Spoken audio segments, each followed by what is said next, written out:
As children, we fear the dark. Anything might be out there. The unknown troubles us. Ironically, it's our fate to live in the dark. This unexpected finding of science is only about 3 centuries old. Head out from the Earth in any direction you choose.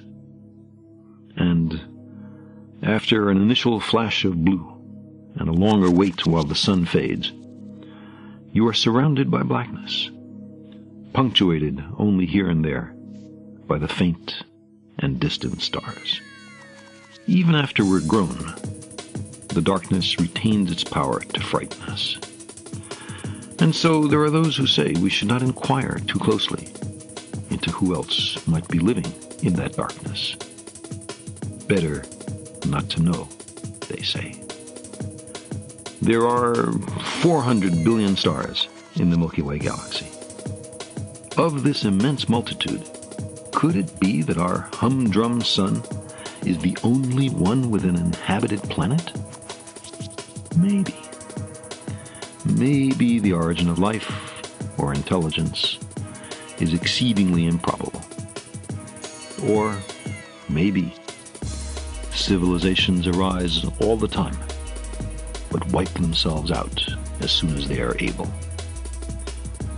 Or, here and there, peppered across space, orbiting other suns, maybe there are worlds something like our own, on which other beings gaze up and wonder as we do about who else lives in the dark.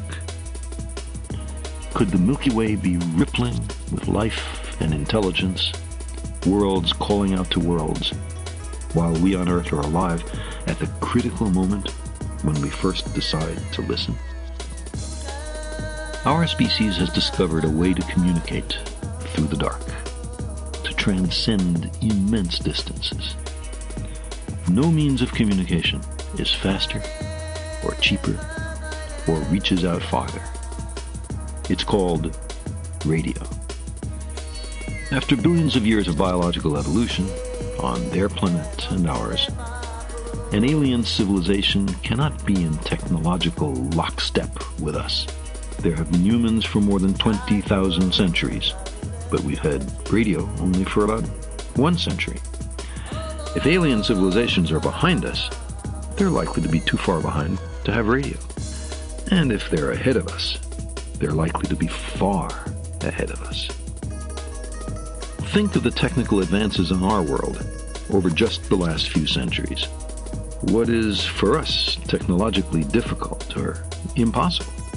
What might seem to us like magic might for them be trivially easy. They might use other, very advanced means to communicate with their peers, but they would know about radio as an approach to newly emerging civilizations.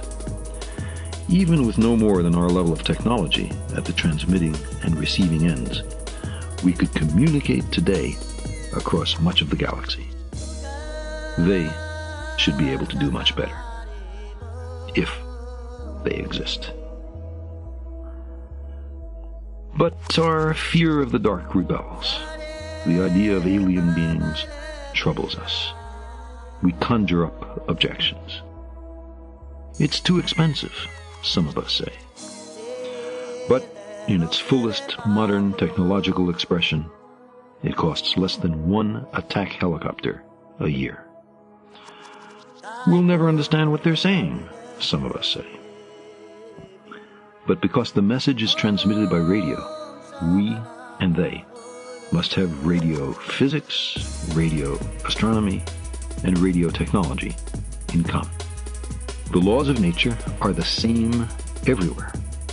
So science itself provides a means and language of communication even between very different kinds of beings, provided they both have science. Figuring out the message, if we're fortunate enough to receive one, may be much easier than acquiring it. It would be demoralizing to learn that our science is primitive, some say. But by the standards of the next few centuries, at least some of our present science will be considered primitive extraterrestrials or no extraterrestrials. Incidentally, so will some of our present politics, ethics, economics, and religion. To go beyond present science is one of the chief goals of science.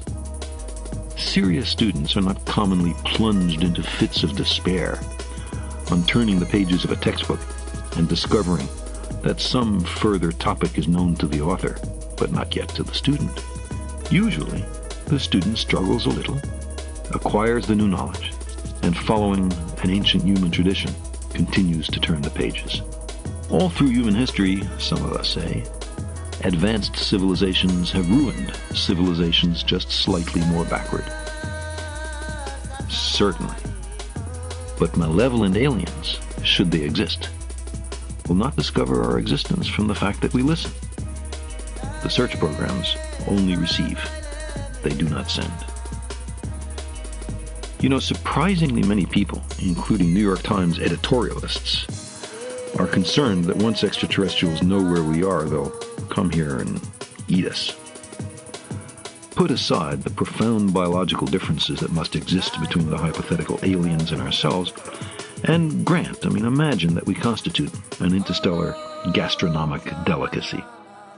Why transport large numbers of us to alien restaurants? The freightage is enormous. Wouldn't it be better just to steal a few humans, sequence our amino acids or whatever else is the source of our delectability, and then just synthesize the identical food product from scratch? The debate is, for the moment, moot. We are now on an unprecedented scale, listening for radio signals from possible other civilizations in the depths of space. Alive today is the first generation of scientists to interrogate the darkness. Conceivably, it might also be the last generation before contact is made. And this, the last moment before we discover that someone in the darkness is calling out to us.